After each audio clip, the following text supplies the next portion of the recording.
नमस्कार दोस्तों, आप सुन रहे हमारा इतिहास विशेष पॉडकास्ट।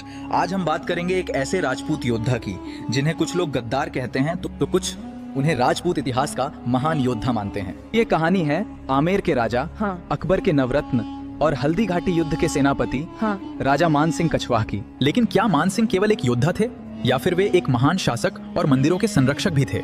आइए जानते हैं पूरी कहानी।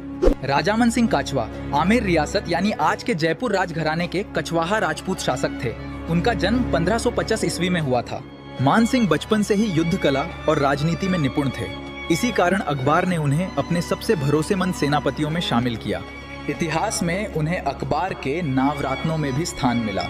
राजमान सिंह आमेर रियासत के शासक थे। उस समय आमेर राजस्थान की सबसे शक्तिशाली रियासतों में गिनी जाती थी।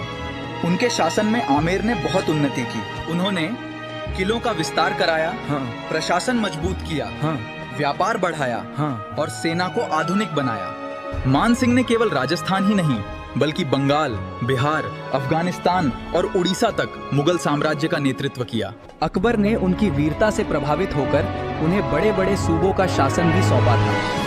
साल था 1576। महाराणा प्रताप ने मुगल साम्राज्य के सामने झुकाने से इनकार कर दिया था। अकबर चाहता था कि पूरा राजपूताना उसके अधीन आ जाए। तब मुगल सेना का नेतृत्व सौंपा गया राजा मानसिंह को। 18 जून 1576 को हल्दी घाटी में भयंकर युद्ध हुआ। एक और थे मेवात के स्वाभिमान महाराणा प्रताप, दूसरी तरफ थे मुगल सेना के सेनापति राजा मानसिंह। युद्ध बहुत भीषण था।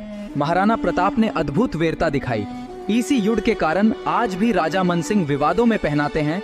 कई लोग मानते हैं कि एक राजपूत होकर उन्हें महाराणा प्रताप के खिलाफ युद्ध नहीं करना चाहिए था। उनका मानना है कि उन्होंने मुगलों का साथ देकर राजपूती एकता को तोड़ा।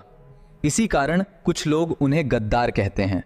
लेकिन इतिहासकारों का दृष्टिकोण अलग है। उस समय भारत छोटे छोटे राज्यों में बटा हुआ था। हर राजा अपने राज्य की सुरक्षा और राजनीति के अनुसार निर्णय लेता था।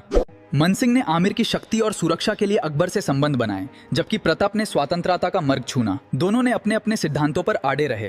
राजा मानसिंह केवल योद्धा नहीं थे, वे धर्म और स्थापत्य कला के बड़े संरक्षक भी थे। उन्होंने भारत में कई मंदिरों और किलों का निर्माण कराया। वृंदावन का प्रसिद्ध गोविंद देव जी मंदिर, आमेर किले का विस्तार, कई घाट, मंदिर और राजमहल, बंगाल और बिहार में भी धार्मिक निर्माण।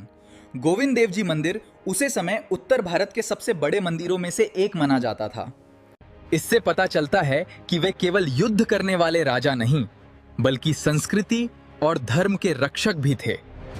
कुछ लोग उन्हें गद्दार कहते हैं तो कुछ उन्हें राजपूत इतिहास का महान योद्धा मानते हैं। लेकिन सच्चाई यह है कि इतिहास केवल काला और सफेद नहीं होता।